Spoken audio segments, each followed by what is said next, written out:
de la mañana, 59 minutos. El viernes tuve que viajar a Miami por cuestiones de trabajo. Antes de partir escuché múltiples comentarios sobre lo complicado que estaban los trámites migratorios para nosotros los colombianos. En redes sociales leí testimonio de viajeros que hablaban de demoras interminables y rigurosos filtros de seguridad. Todo esto me llevó a una actitud de tensión y de lo que llaman en psicología anticipación negativa. Mi mente comenzó a construir escenarios de estrés antes siquiera de haber pisado el aeropuerto. El viernes al llegar y vivir la experiencia por mí mismo, me encontré con que el proceso migratorio fue normal, fluido, respetuoso, nada de lo que había temido ocurrió. Fue entonces cuando confirmé una enseñanza que, aunque la conozco bien y la he conversado muchas veces en conferencia, esta vez caí en ella. La vida siempre se encarga de recordarme: no podemos sufrir por adelantado ni gastar energía en problemas que tal vez nunca lleguen a existir. ¿Cuántas veces nos predisponemos al dolor antes de tiempo? Nos adelantamos a lo que creemos que pasará, basados en experiencias ajenas, en miedos infundados o en historias que otros nos cuentan. Y en este proceso contaminamos nuestro presente con preocupaciones que en la mayoría de los casos nunca se concretan. Perdemos la paz, nos llenamos de ansiedad y lo peor, dejamos de disfrutar el ahora. Esto no significa que no debamos estar preparados para enfrentar las dificultades. Claro que debemos estarlo, pero hay que hacerlo con sensatez, con una información objetiva, prever y estar listos para diferentes escenarios. Pero hay una gran diferencia entre estar conscientes del futuro y sufrirlos antes de que suceda. La vida se encarga de darnos lo que necesitamos en su momento, ni antes ni después. Recuerdo la frase atribuida a Mark Twain: he sufrido por muchas desgracias en la vida, el 90% de ellas no sucedieron. Entonces hay que estar bien atentos y no dejar que nada nos robe hoy la paz y la serenidad. Las victorias y derrotas, la pasión y la afición en juego y los datos de lo último en deportes se lo presenta Mañanas Blue. Ya son las 7 de la mañana, 2 minutos, momento para hablar de deportes, momento para hablar de la Liga, que ha cerrado esta segunda jornada dominical con goleada. Autoridad Escarlata, el América, aún sin Juanfer Quintero, goleó 4-0 al Bucaramanga en la Ciudad Bonita. Fueron Luis Felipe Gómez, Duván Vergara, Santiago Jiménez y Joyder Micolta los autores de los goles para el América, que con esta victoria, tras 2 fechas, está compartiendo el primer lugar de la tabla de Liga junto al Atlético Nacional con 6 puntos. En otros juegos, Medellín también goleó en casa 3-0 al Boyacá Chicó. Diego Moreno, Leiser Chaverra y Brian Muñiz, los hombres de los goles. El Cali, una victoria sonora frente al Envigado 1-0 con tanto del uruguayo Emiliano Rodríguez. Mientras que en Bogotá, Nacional, que llenó el estadio de techo, derrotó 1-0 a La Equidad. Polémica por expulsión de Marquínez, un partido que terminó muy caliente. Andrés Salazar fue el autor del único gol. En la jornada de este fin de semana, Santa Fe empató 0-0 con Tolima, Once Caldas le ganó 2-1 a Fortaleza, Pasto cayó como local 1-0 frente a Millonarios, el estreno del equipo de David González sin Falcao García todavía en cancha. Y Junior empató 2-2 con Águilas Doradas. Hoy, Deportivo Pereira se enfrentará a Alianza Valledupar y Llaneros, en la otra mitad de Colombia, enfrentará al Unión Magdalena. En el Sudamericano Sub-20, Colombia pasó primera, líder, derrotó 1-0 a Brasil con gol de Neisser Villarreal, es el goleador de Colombia en este torneo, 3 anotaciones. Argentina empató 0-0 con Ecuador y eso le dejó a Colombia 10 puntos invicta en el primer lugar de su zona, acompañada por Argentina con 8 y Brasil con 6. Es decir, son las 3 selecciones clasificadas al hexagonal que comenzará mañana, donde enfrentarán también a Uruguay, Chile y Paraguay. Colombia ya está en Caracas pensando en el juego de mañana frente a los paraguayos, que será a las 8 de la noche y estará aquí en Blue y en la señal del Gol Caracol. En la Champions League Asiática, hoy fecha 7, y la noticia es John Hader Durán, el del Al-Nassr, el del equipo saudí, enfrentará al Al-Walsh, el de Emiratos Árabes Unidos. Les decíamos en el póster promocional, John Hader Durán junto a Sadio Mané. Bueno, la nueva cara del club saudí, que espera saber si será titular hoy o no a la 1 de la tarde, hora colombiana. Para sus críticos, esto dijo Durán al arribo en Arabia Saudita. Nada, estoy muy contento del paso y bueno, a las personas o los medios, son muchas cosas que se especulan. Creo que solamente mi familia y mi representante y yo sabemos por qué tomamos decisiones, o la decisión es más que todo mía y de familia. Y creo que para mí no es un retroceso, creo que estoy llegando a una liga de un nivel competitivo, que hay muchas estrellas y creo que, no sé, hay mucha gente que tiene un pensamiento diferente de la liga y por lo general son gente que, bueno, están pensando cosas que no van, pero estoy muy contento de llegar ahí. Quiero que las personas que están diciendo que para mí es un retroceso, quiero que ahora me vean en el campo y bueno, en el campo es donde se demuestra todo lo que se habla, ¿sabes? Que muchas veces afuera se habla mucho, pero en el campo es otra cosa. Entonces, y a las personas que están hablando que me mueve el dinero, pues entonces ahora quiero decirles que ellos no conocen nada de mi vida, ¿sabes? Que a mí no me mueve el dinero, soy un niño, sigo compartiendo con todos los míos. Defiende su decisión de irse al fútbol saudí. Y a esta hora se desarrolla en Europa, en España, el juicio por el tema de Jenny Hermoso y el beso no consentido por parte de Luis Rubiales. ¿Qué avanza? ¿Qué se sabe a esta hora sobre este tema? Enrique Rodríguez en España. ¿Qué tal, Ricardo Rego? Buenos días. Recordemos, ese beso no consentido fue el 20 de agosto de 2023, cuando España se acababa de proclamar campeona del mundo femenina de fútbol. Pues bien, ha comenzado el juicio esta mañana y ha ido algo más rápido de lo que parecía en un principio, porque esta jornada debía estar dedicada a las cuestiones previas, pero Jenny Hermoso ya ha prestado declaración. Y su declaración ha sido en el sentido de lo esperado. Se ha referido al beso, evidentemente, a cómo no esperaba ese beso, ya que evidentemente estuvo fuera de lugar. El sonido no es precisamente el mejor, pero es el que ha ofrecido así la Audiencia Nacional Española. Recordemos que me estaba besando mi jefe, en ese momento era mi jefe, y creo que pienso que no es algo normal que se haga en ningún momento. A preguntas de su abogada ha detallado cómo fue ese momento, el momento en el que fuera presidente de la Federación Española de Fútbol la besó sin su consentimiento. No, yo, como lo dije, ya en ese momento ni escuché ni entendí nada. Lo siguiente, cuando él me puso las manos sobre las orejas, fue el siguiente acto de darme el beso en la boca. Hermoso ha contado cómo ha sufrido ella y su familia amenazas, cómo ha tenido que abandonar su vivienda aquí en Madrid, ha tenido que irse a vivir fuera de España porque había recibido, como digo, multitud de amenazas, ella y también su familia. Y ha detallado que fue presionada por el propio Luis Rubiales y por altos cargos de la Federación Española de Fútbol para que no solo no denunciase, sino que cambiase la versión de lo ocurrido con aquel comunicado que fue publicado horas después del beso y que para el que ella no dio su consentimiento. Como digo, esta de hoy es la primera jornada de un juicio que tiene previsto, según la Audiencia Nacional, transcurrir durante las próximas 3 semanas. Tendremos que oír primero a los testigos. Hoy hemos oído a la víctima, posteriormente vendrán los testigos y será cuando hayan pasado los testigos cuando escuchemos finalmente el otro testimonio más esperado, que es el de Luis Rubiales, el que fue presidente de la Federación Española de Fútbol. Está, recordemos, acusado de agresión sexual y de coacciones por ese beso que dio de manera no consentida a Jenny Hermoso en Sydney, en Australia. Ricardo. Gracias, Enrique. 7 de la mañana, 8 minutos. Cerramos así la información deportiva. El Juego Nacional Equidad en el estadio El Campín con los incidentes. Más adelante detalles de esto y del radar internacional de los goleadores colombianos por el mundo. Los deportes a esta hora en Mañanas Blue. Estás escuchando Blue Radio. Escanea este código y suscríbete a nuestro canal de YouTube, @Blue Radio Co. Y disfruta y participa de la programación de Blue Radio. Blue Radio, le ponemos cara a la radio. Blue Radio, la alternativa.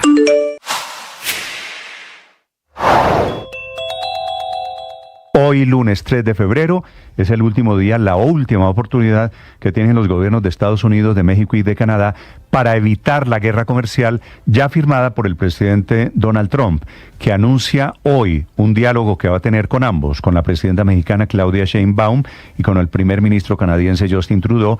Repito, última oportunidad para entrar en guerra comercial, que sería a partir de mañana. Ya está afectada la economía mexicana, la moneda se devaluó 2 4,5% desde el anuncio de los aranceles que fue el fin de semana.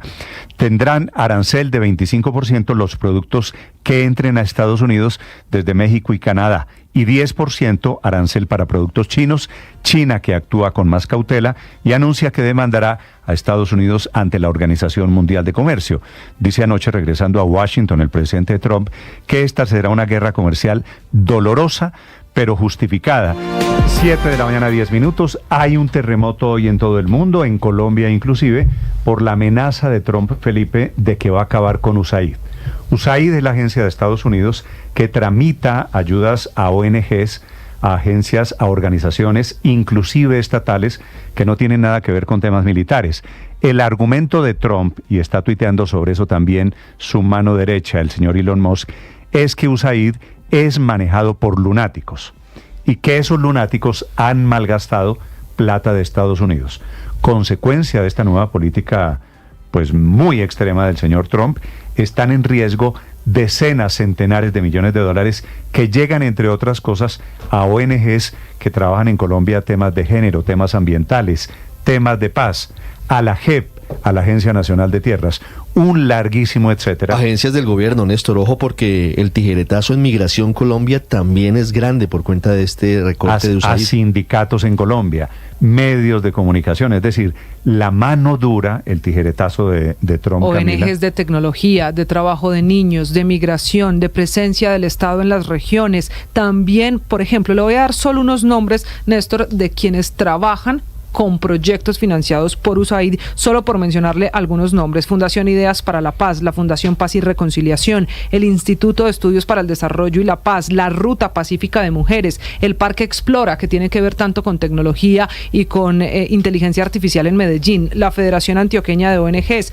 PCC, que son proyectos catastrales y civiles, pero también la Pastoral Social y medios de comunicación, como usted ya menciona, esto en temas de medio ambiente, de mujeres, de migración, de paz y también de libertad de prensa. ¿De cuánto ha sido la ayuda de Estados Unidos, lo que algunos aquí llamaron lagartería, Aurelio?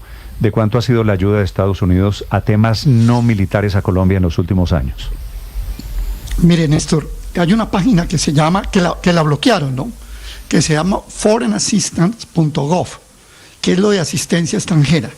En el caso de Colombia, logré bajar algunos datos y puedo decirle que entre el año 2001, coja lápiz y papel, al año 2024, esa asistencia suma en pesos constantes, en dólares constantes de 2024, 18.472 Increíble, es una, millones Aurelio, de dólares. Es una cifra muy alta. No Sí. solo borraron esa página de Foreign Assistance, sino que le quitaron la página a USAID anoche. Es decir, el recorte de los Estados Néstor, Unidos contra todos estos programas de ayuda, repito, ayuda no militar, es en todo el mundo y es una decisión Y es que tomada. solo en 2024, si revisamos solo el año que acaba de terminar, el 75% de la ayuda de cooperación internacional que vino a Colombia era camino USAID. Entonces ahí se da cuenta de la dimensión de lo que significa quitar USAID del panorama de proyectos de ONGs en Colombia. La ayuda de USAID a países como Colombia ha sido profundamente emblemática. 2 semanas está cumpliendo hoy en el gobierno el presidente Donald Trump. El terremoto causado por Donald Trump en Washington, con los efectos en el mundo de las ONG y en el mundo de la cooperación internacional. Juan Camilo. Néstor, y las cifras que destacan, vale la pena destacar, este presupuesto de USAID normalmente es un presupuesto adicional al que anualmente aprueba o apropia el Congreso de los Estados Unidos.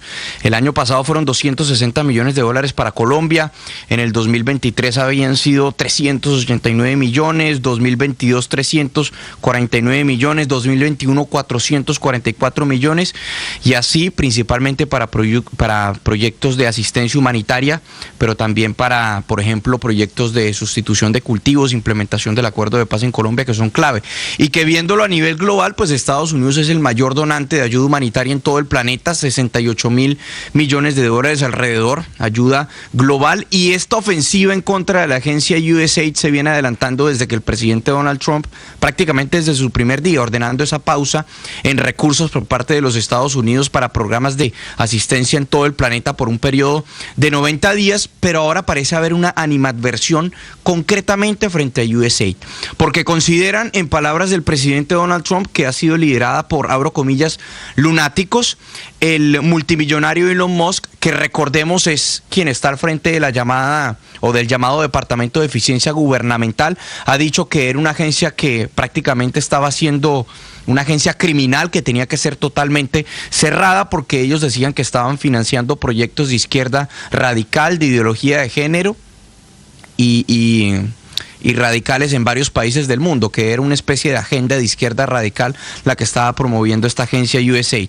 En efecto, si uno se mete en la página de internet en este momento, no hay página de internet de USAID, está caída, no hay cuentas en redes sociales, están totalmente caídas, y de hecho, este viernes en la noche, una serie de funcionarios del llamado Departamento de Eficiencia Gubernamental de Elon Musk llegaron a la sede de USAID aquí en Washington buscando acceder a información sensible de la agencia. Al principio no los dejaron, hubo resistencia, por eso pusieron en licencia administrativa a todos los funcionarios, a la mayoría de funcionarios de la agencia USAID, quienes están saliendo prácticamente en desbandada de la agencia. Ha habido denuncias de preocupación porque dicen que Elon Musk se está tomando prácticamente toda la agencia, está accediendo a información sensible sobre los programas de ayuda humanitaria que ha venido fondeando esta agencia durante los años, e incluso dicen que van a adelantar una investigación o están amenazando con adelantar una investigación sobre cómo fueron invertidos o gastados esos recursos, y pues también se teme que se puedan adelantar una especie de cacería de brujas en contra de contradictores políticos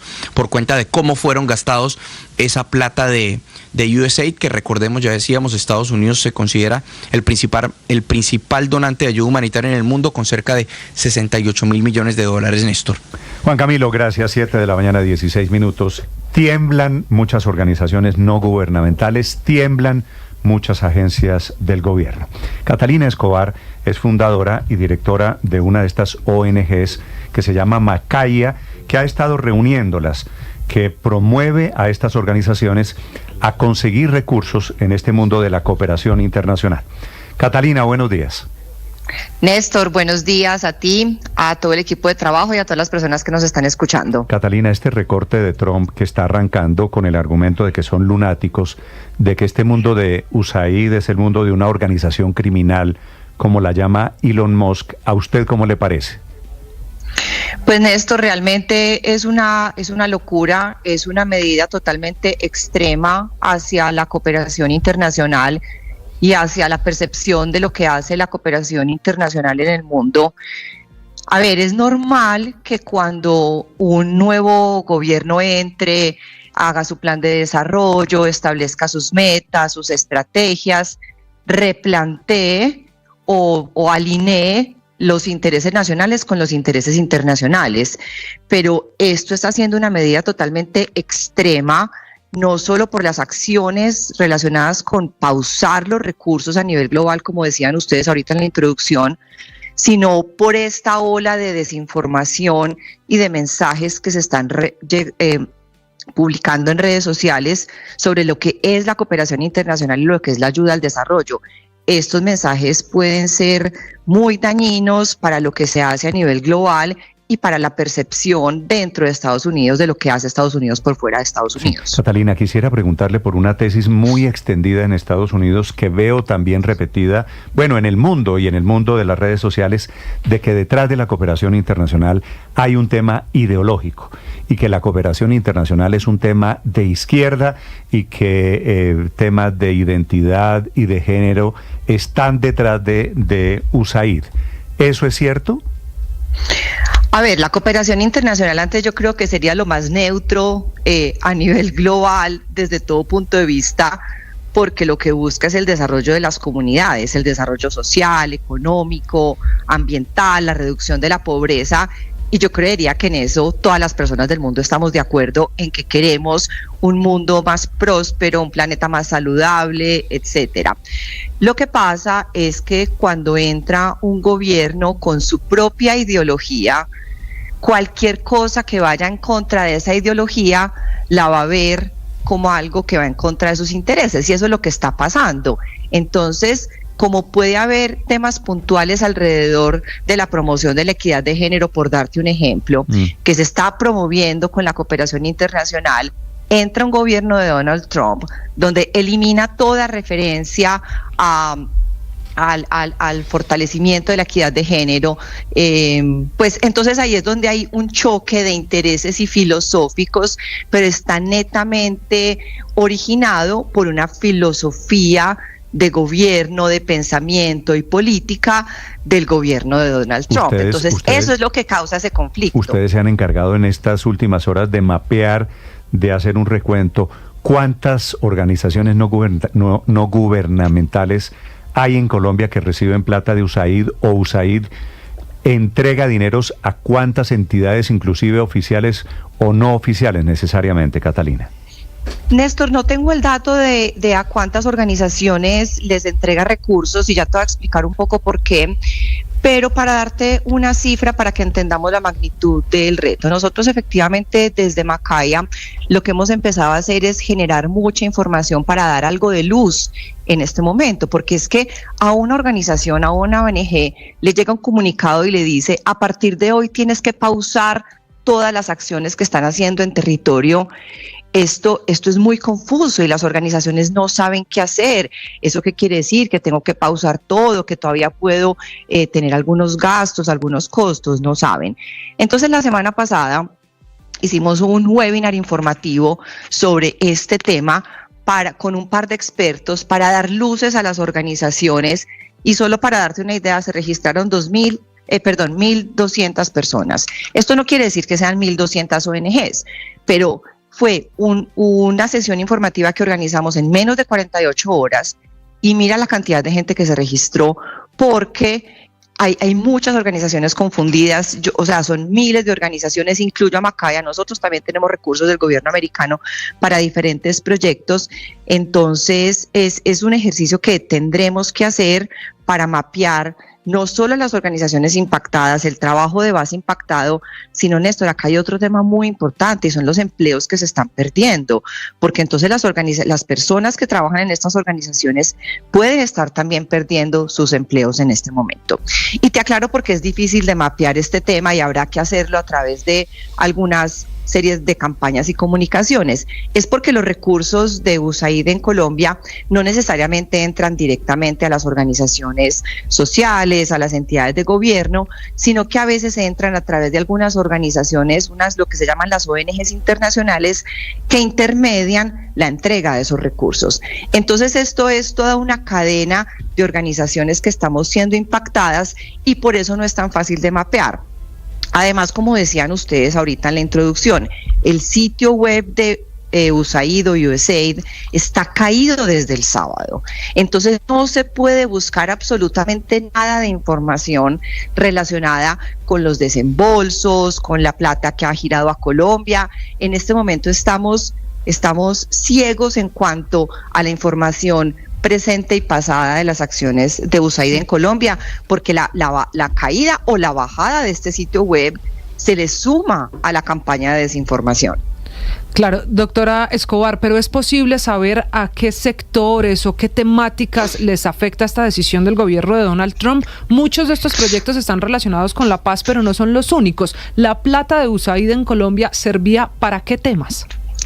Es muchísimo, son temas muy amplios. Miren, USAID en la estrategia de país 2020-2025, porque nuevamente, como les decía ahorita, es normal que los países donantes, en este caso Estados Unidos, hagan sus estrategias de cooperación, y Colombia siempre ha sido un socio prioritario.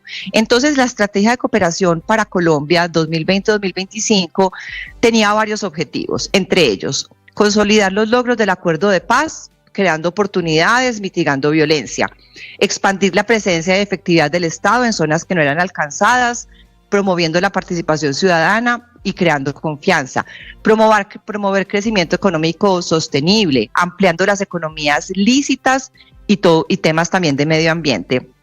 Y el otro objetivo era promover que Colombia se adaptara a los cambios que nos trajo la migración venezolana.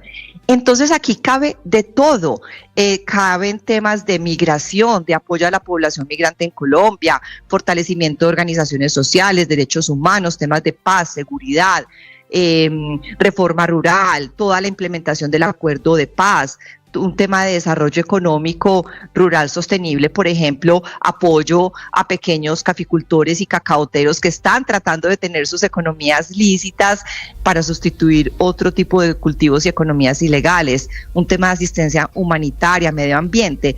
Entonces, aquí caben miles de organizaciones y miles de temas en todo el territorio colombiano.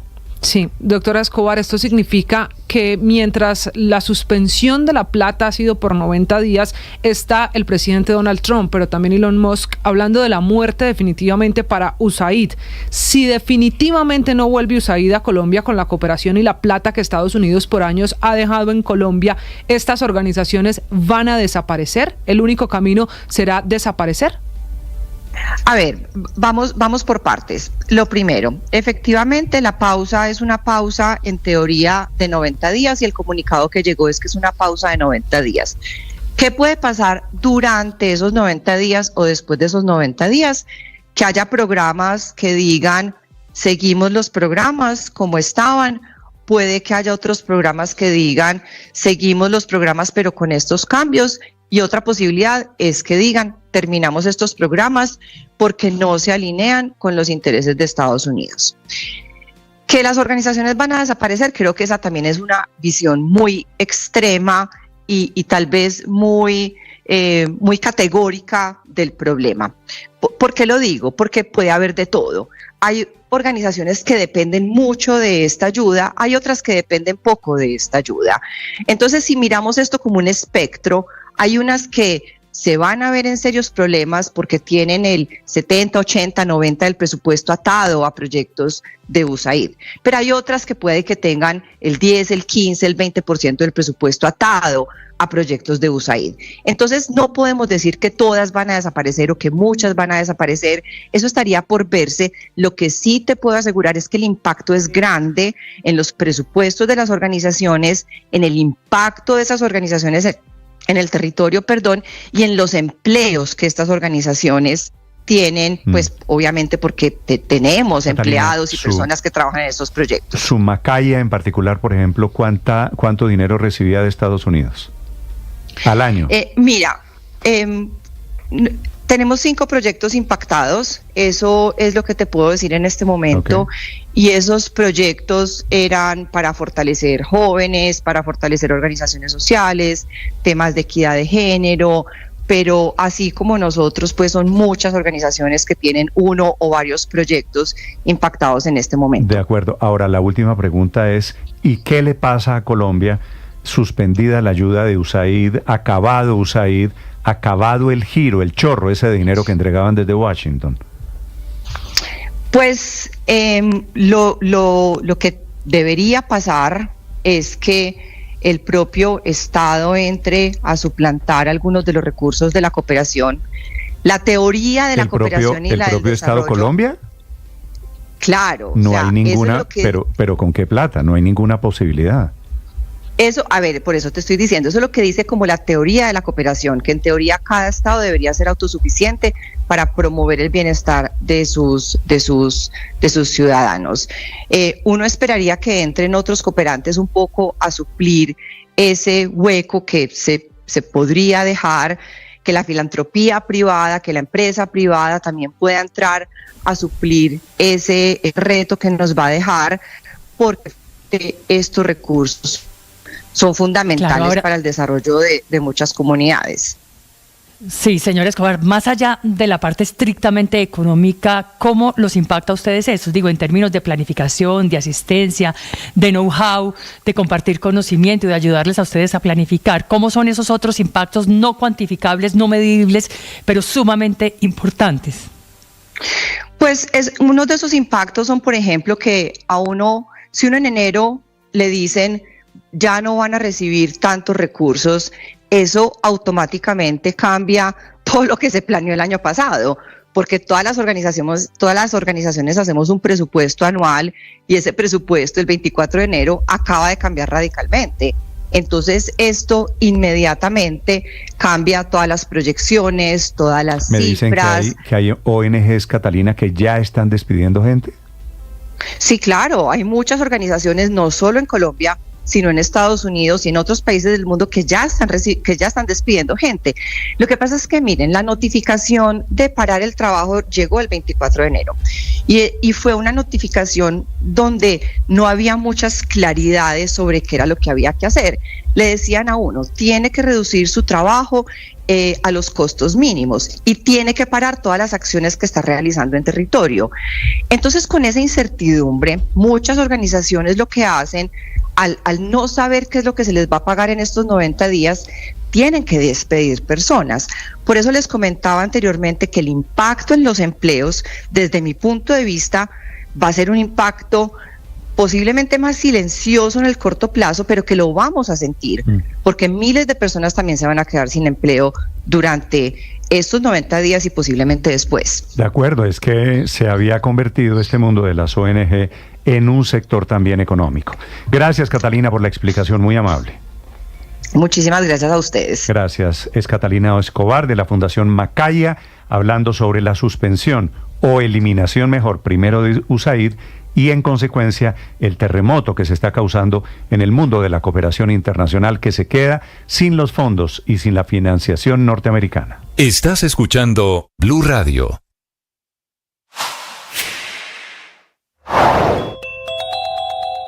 Si no logran alguna clase de acuerdo de entendimiento este día lunes, también México va a poner arancel a productos norteamericanos. Una guerra increíble porque las importaciones mexicanas a Estados Unidos representan 450,000 millones de dólares al año. Repito la cifra, 450,000. Las importaciones de Canadá en Estados Unidos son de 435,000 millones de dólares. El 25% de esta cifra sería cerca de 200,000 millones de dólares, que significaría lo que van a pagar, por ejemplo, los aguacates mexicanos, las frutas mexicanas, el cerdo, el tequila, el mezcal, los vehículos Ford que se ensamblan en México, o Mazda, o Nissan, o el petróleo mexicano. Todo tendrá efectos inflacionarios en toda América Latina. Dice Donald Trump anoche que ese dolor para el bolsillo de los norteamericanos pasará pronto. No estoy tan seguro. Se van a meter en una espiral de inflación muy grande y con efectos impredecibles.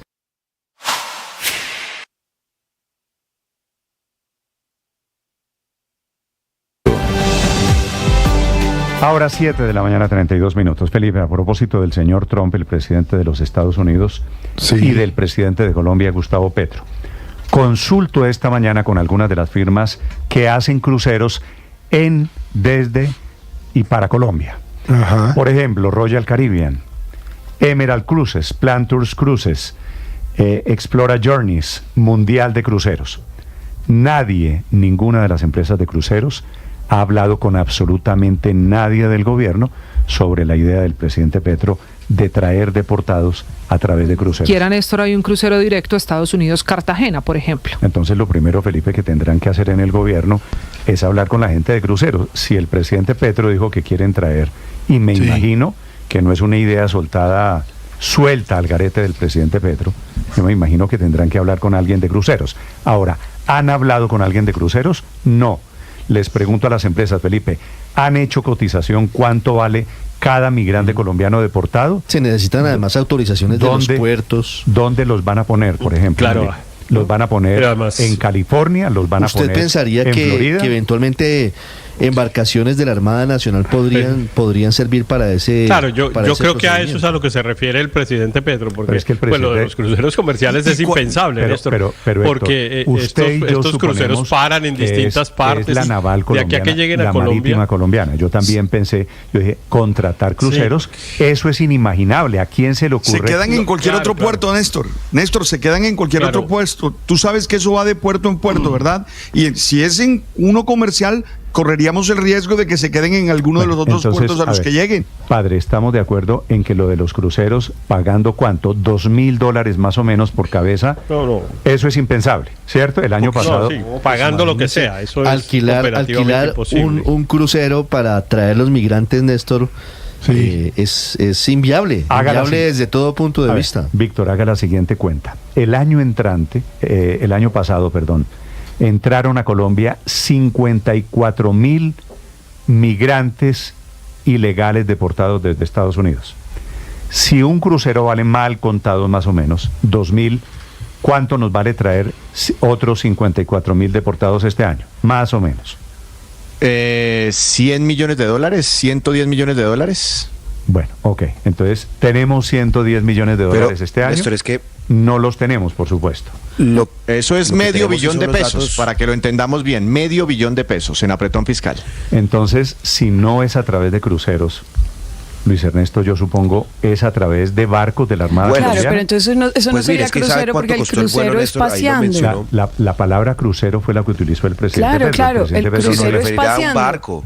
Sino, ¿cuál es la yo creo condición que se refiere a un barco de dignidad pero María Consuelo, yo me pregunto, yo creo que se refiere a un barco, pero pues un barco se demora varios días. Yo creo que cualquier persona prefiere regresar en un vuelo. ¿A qué es a lo que se refiere el presidente cuando el presidente dijo crucero? Usted me dice, yo creo que el presidente no sabe lo que es un crucero. Es lo que usted me quiere decir. No, pues yo supongo que es algún tipo de embarcación. Yo no me imagino pues el crucero de las Bahamas como el que se están imaginando acá. Pero independientemente de que sea una embarcación, el que habló el presidente crucero, Pedro, es que no hay cruceros para deportados, Luis Ernesto. El crucero es una figura que se usa en el mundo del turismo. No, yo sé muy bien que es un crucero, Néstor, pero yo sé que usted sabe, pero el presidente Petro no sabe porque fue el presidente Petro el que habló de cruceros. No, yo sí creo que él sabe. Yo sí creo que él sabe y él está tratando de hacer una gran discusión que creo que no es menor, y es ante un matón como el que gobierna hoy los Estados Unidos, que maltrata a todas las naciones, no solo a Colombia, ya vimos lo que hizo con México, Canadá, que hace deportaciones masivas a todas las naciones y dice que todos los deportados son criminales de la peor calaña cuando lo que viajan son niños, ingenieros. Entonces, lo que está haciendo el presidente, Néstor. No, el cuento no es filosófico alrededor de la dignidad, que es un valor que usted puede interpretar de una manera. Estoy diciendo, el presidente Petro anunció cruceros para traer deportados, Luis Ernesto.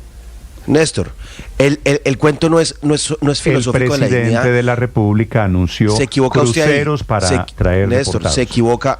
Se equivoca usted ahí. El tema es tanto filosófico como económico. Entonces déjeme referirme a lo económico, porque lo filosófico creo que todos estamos de acuerdo que la forma como está tratando a los colombianos y a los demás nacionales de distintos países en el señor Donald Trump es humillante.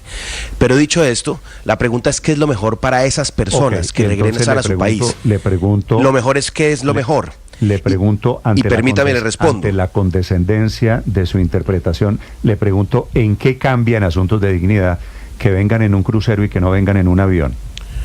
Pues yo personalmente creo que ellos, pues sería mi caso si fuera yo el deportado, prefiero regresar en un avión. ¿En el crucero? No. Yo prefiero regresar en un avión porque es más rápido. El crucero ya, entre comillas, crucero, embarcación, se puede tomar varios días. Pero yo tengo aquí una pregunta distinta, Néstor, y es si los datos que compartieron los medios de comunicación, entre esos Blue, la semana pasada, es que el vuelo de la dignidad, ese gran primer vuelo de la dignidad, le costó a Colombia 2.200 millones de pesos para traer 306 personas. Es decir, costó 7.200.000 pesos cada puesto, digamos, en ese avión. Sí. Yo me pregunto si no es mejor para la dignidad de esas personas, y yo sí creo que la dignidad es algo importante en estas condiciones tan críticas con el señor Trump. No es mejor para la dignidad de esas personas que esos 7.200.000 pesos se le den a su regreso para que monte un negocio, para que arranque de nuevo, porque evidentemente al ser deportado lo pierde todo, y que el señor Trump, que es un desgraciado, pague el pasaje de regreso, que es como lo venía haciendo, que lo asuma a Estados Unidos. Sí, entre otras cosas, el presidente Petro dice, Felipe, que yo no sé si pueda, no voy a recibir colombianos que vengan esposados. ¿Un presidente, Felipe, puede no recibir colombianos? No puede, Néstor. Pero así le fue. Ya lo hizo el dictador de Nicaragua, ¿no? Le quitó la nacionalidad a varios ciudadanos. Petro no puede hacer eso. Él tiene que recibirlos a todos, esposados con o sin no antecedentes, yo creo esposados o no esposados. Yo creo lo mismo, Miren, Felipe. Néstor. Yo creo lo mismo, pero las palabras del presidente Petro diciendo que son una decisión. El presidente de Colombia no recibirá colombianos esposados. ¿Cuál es la diferencia, Felipe? ¿Y cuánto lleva de presidente de Colombia? Va para 3 años. ¿Cuánto recibió esposados? 23.000. Yo sé que la dignidad es un valor repentino, es un valor sorpresivo, es un valor inédito del que no se había dado cuenta nadie en 2 años y medio. Pero mi pregunta es, bueno, pero en algún momento toca darse cuenta. Llega un colombiano, por conveniencia, para joder las relaciones con Estados Unidos, claro que se den cuenta. Claro que tienen que darse cuenta en algún momento. Las relaciones con los Estados Unidos están jodidas es porque Estados Unidos eligió un gobierno que no es democrático, que no respeta. El gobierno democrático. No respeta 78 millones de votos y no es democrático. Ese es el Bader. Es que Felipe, si no le dijeron, democracia no es solamente elecciones. Chávez también ganó elecciones. Héctor, el que sí le parece un gobierno democrático, el anterior de Biden, deportaba igualito. Lo que está haciendo Trump lo hacía Biden. Usted se ha preguntado. Y no han debido aceptárselo. ¿Y no han debido aceptárselo. ¿Por qué con Biden nos parecía todo perfecto? No han debido aceptárselo. No nos parecía. Yo al menos no lo sabía que eso pasaba. Está como el presidente Petro. Si nadie me sabía. Nadie sabía. Nadie sabía que los señores estaban llegando desposados. Pues acaban de enterar.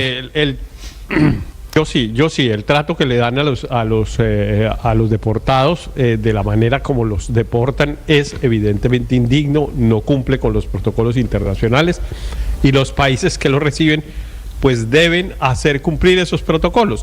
Eso es todo, y eso es lo que pues el presidente Petro dice que va a hacer.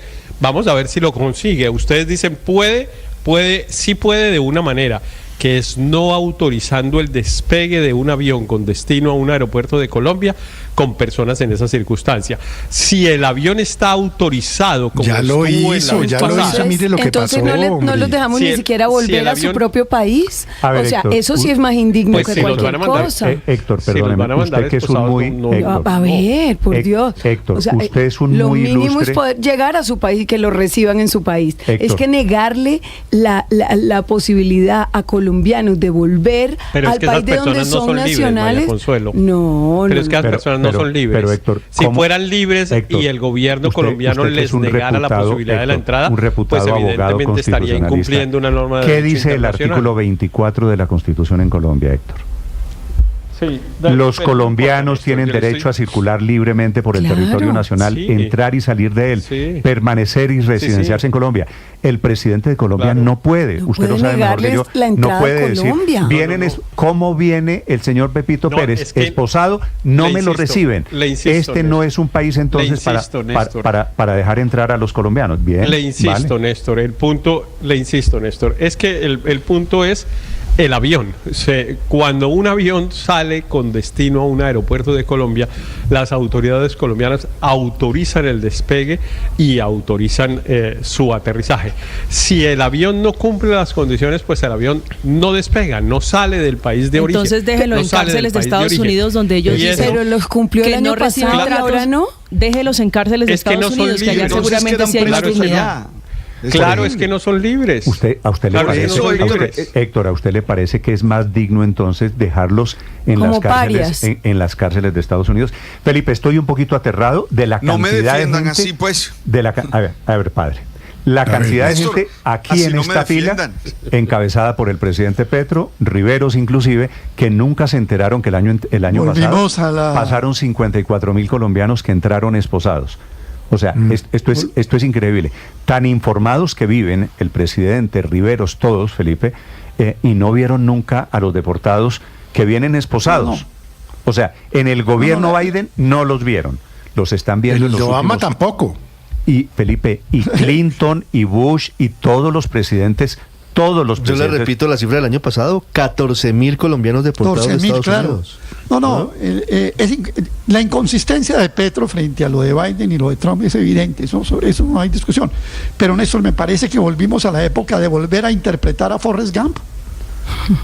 ¿Por qué, Aurelio? ¿Qué quiere decir eso? Toca hacer focus group porque hay que darle una interpretación distinta a la palabra cruceros, porque es que lo que quiere decir es, porque yo también podría decir que cruceros también me puede sonar a esas galeras en que llevaban los esclavos en la época de San Pedro Claver.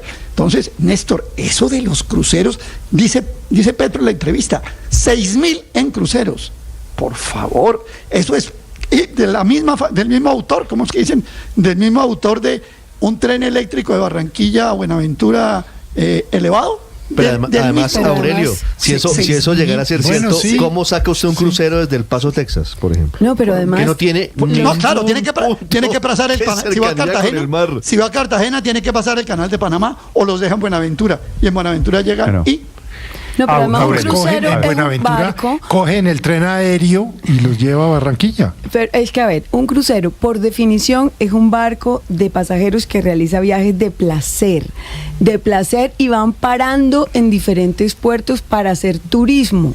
Eso, entonces la pregunta es, ¿eso es lo que quiere el presidente con la gente que va a traer en esos barcos? La respuesta es obvio no. Bueno, entonces si es obvio no, entonces no es un crucero, que se exprese bien. Es una tontería ponerse a hablar de eso, es una tontería ponerse a hablar de eso porque es evidente que no es que los señores vengan y y paren en un puerto de Costa Rica y se queden en la playa todo el día y después en otra parte y finalmente lleguen a Colombia. Según usted es el presidente. Hacer una conversación sobre eso es realmente... Pero fue lo que dijo el señor presidente. Asombroso. El señor presidente. Me parece asombroso dedicarle minutos a eso. Pero eso fue lo que dijo el señor presidente. Si a usted le parece, Héctor, se lo digo con el cariño, respeto que le tengo, si le parece que es una tontería, el reclamo debe ser al presidente Petro, que fue el que utilizó la descripción de que iba a poner crucero. Yo puedo estar de acuerdo con usted en que a quién se le ocurre crucero, pero es el presidente al señor Petro. Claro, y si no es un crucero, sino un barco, ¿cuántos días se van a gastar esas personas volviendo a Colombia y en qué condiciones? Entonces el caballito de batalla de la dignidad en ese momento está completamente reformulado, porque entonces ¿cuántos días deben dormir los niños, los bebés en los brazos de las mamás? ¿Les van a dar comida? ¿No les van a dar comida? Pero María Consuelo, eso no va a pasar ni lo de los cruceros, ni el puente aéreo, nada de eso va a pasar. Esto es una pataleta personal que está cazando, o una pelea que está cazando en lo personal el presidente Petro, sin importarle qué pasa con los colombianos. Felipe, deportados o no, él lo que quiere es hacer un daño y lo va a lograr. Hago en voz alta, Felipe, las preguntas naturales después de decir lo de los cruceros. ¿Qué cambia para efectos de dignidad que sea en crucero? ¿Cuál es la diferencia entre un crucero y un avión? ¿Quién va a pagar los cruceros? ¿Cómo es la historia de los cruceros? ¿Cuáles son los cruceros que vamos a contratar? ¿Es un crucero? ¿Son varios cruceros? ¿A partir de qué momento es crucero y a partir de qué momento es en lancha? Pero además hay una cosa adicional y es que de lo que dijeron Mauricio Claver Carone y el secretario de Estado Marco Rubio este fin de semana, podemos concluir que Estados Unidos no va a seguir invirtiendo plata en la deportación de colombianos desde Estados Unidos. Dijeron que Colombia se comprometió a asumir de su bolsillo todo el proceso de deportación como contraprestación a lo que pasó hace 8 días con la crisis diplomática. Es decir, que Néstor, no en cruceros, pero sí seguramente en aviones de la Fuerza Aérea seguirán viniendo los colombianos deportados de Estados Unidos. O avión militar. Les pregunto a los oyentes qué piensan de la idea del presidente Petro, a quien le parezca, como acaba de decir Héctor, que es una tontería, pues aquí los escucho, los leo para Néstor, quienes están en el canal de YouTube, para quienes están en redes sociales, la cuenta Blue Radio Co, mi cuenta Néstor Morales para recibir sus comentarios, para integrarnos en esta discusión. Álvaro. Esa repatriación de colombianos sin duda tiene problemas prácticos complejos, de costos, de si vienen en tren, en barco o en avión, pero pues esa es una parte, digamos, operativa que se resolverá.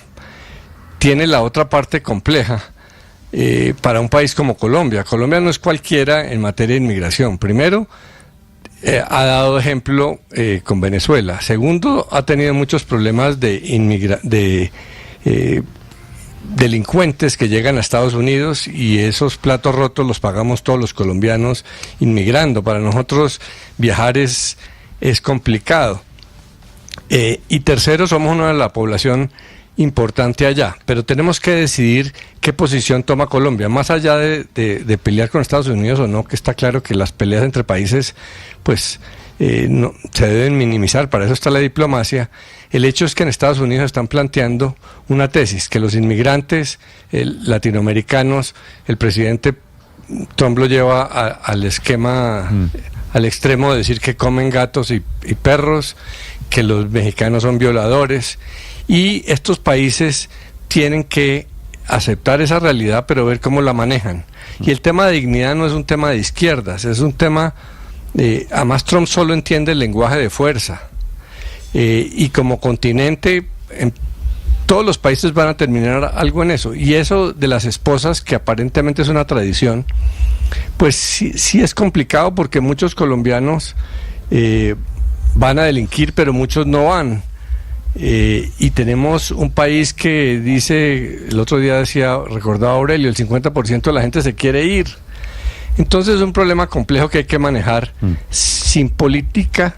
Y sí hay que tratar de encontrar mecanismos diplomáticamente de alguna dignidad, porque esto de verdad se está poniendo, y Estados Unidos, porque Trump es así, porque el populismo es así, porque electoralmente lo necesita hacer así, en términos vulgares y muy irrespetuosos para estos países, tenemos que encontrar algunos mecanismos de cierta dignidad. Sí, se va a poner feo, estoy de acuerdo. Álvaro, 7:50, Felipe, una última sobre los cruceros. Me preguntan oyentes, llegan cruceros a Cartagena, Felipe, pues porque no pueden llegar a Medellín, ¿cierto?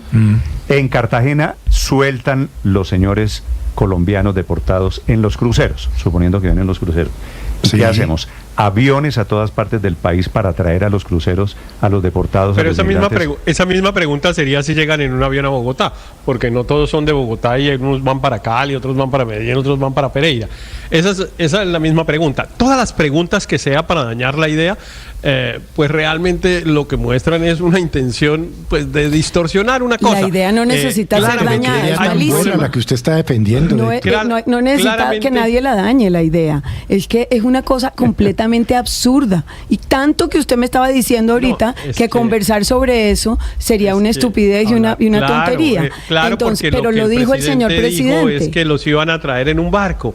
En un crucero, utilizó esa palabra. Que los iban a traer en un crucero para que pararan en La Habana 3 días y fueran hasta Puerto Rico y a República Dominicana, y después de estar unos días en la playa en Punta Cana llegaran a Colombia. No, esa es ridícula, no la dijo el presidente. Bueno, y no puede interpretarse de esa manera. Héctor, y no puede interpretarse de esa manera. Sospecho que sí la dijo. El presidente dijo, Héctor, una pregunta final. En un crucero, lo de la consulta popular. Se entendía era que era en un barco. Héctor, el presidente no dijo barco. De la Armada Nacional, además. Dijo crucero. El presidente pero no nos podemos quedar. Yo no sabía que la Armada Nacional hacía cruceros. No, pero si es en la Armada, le quiero decir, Néstor, nos están contando que la Armada Nacional no tiene capacidad y sería en contra de la dignidad traerlos, porque no tiene infraestructura para traer a las personas. Y si es en avión, si están pensando en la FAC, deberían también considerar la alerta de las fuerzas militares de que solo tienen combustible y recursos para operar hasta el 30 de junio. Héctor, le hago una pregunta final. Lo de la consulta popular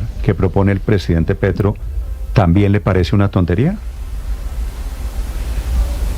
Sí, pero yo creo que es un tema que jurídicamente pues es posible, efectivamente ese instrumento existe, y pues eso lo que demuestra es que Trump le está dando instrumentos a Petro para fortalecerse, porque obviamente pues pretender convocar una consulta popular para preguntar si recibimos a los ciudadanos, a los colombianos en condiciones de dignidad o no, pues es una consulta que le sirve al presidente. Es que la estupidez del gobierno del presidente Trump es infinita.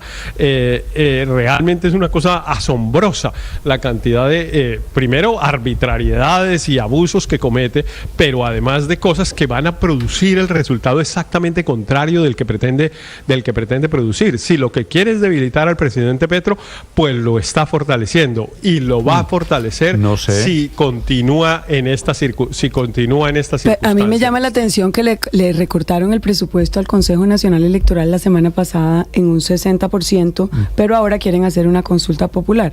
O sea, entonces, ¿de dónde sale la plata? Esa es buena pregunta, María Consuelo. 7:53, las declaraciones del presidente Petro sobre consulta, sobre cruceros, fueron entregadas a Félix de Bedut este fin de semana, que transmitió las declaraciones en Univisión. Camila. Sí, señor Néstor, y en esa entrevista es que el presidente Gustavo Petro habla de las relaciones diplomáticas con el gobierno de Donald Trump en Estados Unidos y lanza las dos propuestas de las que ustedes están discutiendo. Empecemos con el presidente de la República. Aseguró que él no sabía antes de los vuelos del domingo anterior, hace una semana, que los colombianos estaban llegando esposados, y cuenta en esa entrevista que el cuarto vuelo que aterrizó en Bogotá también la semana pasada, en el que después de los vuelos de la Fuerza Aérea los colombianos deportados otra vez estaban con esposas, fue un vuelo sin su autorización. Es cierto que comenzaron a mandar, incluso sin conocimiento del presidente, aviones con gente esposada, amarrada, etcétera. Pero quiero quedarme en eso, porque eso es desde el presidente Biden. Sí, eso viene desde el presidente. No conozco antecedentes, digamos, no te podría decir que tengo las certezas. Pero eso es una costumbre del gobierno. Es más, solo en el año pasado fueron 53.000 colombianos. Y en el análisis de cómo el presidente Petro está viendo la relación con el nuevo gobierno de Estados Unidos, de nuevo se refirió a Donald Trump como fascista. De acuerdo a sus discursos, porque yo nunca he hablado personalmente con él, sé que muchos colombianos muy poderosos económicamente y que viven en Estados Unidos le han forjado una idea del comunista, el coco, etcétera. Pues él nunca ha hablado conmigo, no sabe qué pienso yo, a duras penas sabe qué sé yo. Pero el señor Trump en sus discursos dice, le he escuchado, que todo migrante es un delincuente, ¿cierto? Sí. Ha criminalizado un grupo poblacional. Esa es una concepción fascista. Y el presidente Gustavo Petro también dijo que si Colombia entra en una guerra económica de aranceles como la que está viviendo esta mañana Canadá, China e incluso México con el gobierno de Donald Trump en Estados Unidos, Colombia podría resistir. Y ahí es donde el mandatario colombiano, una vez le consultan por la manera como el país seguirá trayendo a colombianos deportados de Estados Unidos, lanza la idea de los cruceros. Dice él que sería la forma de traer muchos más cada viaje en crucero. Pero la decisión del presidente es: no se aceptan colombianos y colombianas esposados. La propuesta que está en la mesa de los Estados Unidos en discusión, admitimos que ellos tienen su soberanía sobre su territorio, es que nosotros llevamos los aviones y traemos los colombianos. O sea, ¿usted va a seguir mandando aviones? Bueno, exactamente. El año pasado, como decimos, fueron 53.000 personas. Y si aumentan, sí, porque es previsible, entonces mandamos cruceros, barcos. ¿Cómo es eso de cruceros? Pues son un crucero, dependiendo de su tamaño, puede llevar 1.000, 2.000, 4.000, 5.000. Finalmente, Néstor, en esta entrevista con Univisión, el presidente Petro lanza la idea de la consulta. Dice, eso sí, que sería el camino al que se llegue en Colombia si se entra en la guerra comercial con el gobierno de Donald Trump, que sería la manera de poner en decisión del pueblo, de los colombianos, cómo se manejen las relaciones con el gobierno de Estados Unidos. Que hay un momento en que el presidente debe decir, le toca al pueblo decidir. Y yo creo que si nos vienen a acorralar al extremo, hay un momento en que yo, sabiendo lo que se juega y que se está jugando la vida de cada familia de Colombia, rica o no rica, es el pueblo el que tiene que decidir. Néstor, eso sí, dice el presidente que esa es por ahora una cosa que ha pensado, que dependerá de cómo son las relaciones diplomáticas con el gobierno de Donald Trump, al que asegura quiere escuchar siempre y cuando sea de tú a tú. Un último dato, dice en la entrevista al presidente Petro, que pidió que Estados Unidos pagara la gasolina, por ejemplo, de los vuelos de la Fuerza Aérea con los deportados, pero que Estados Unidos dijo que no. Estás escuchando Blue Radio.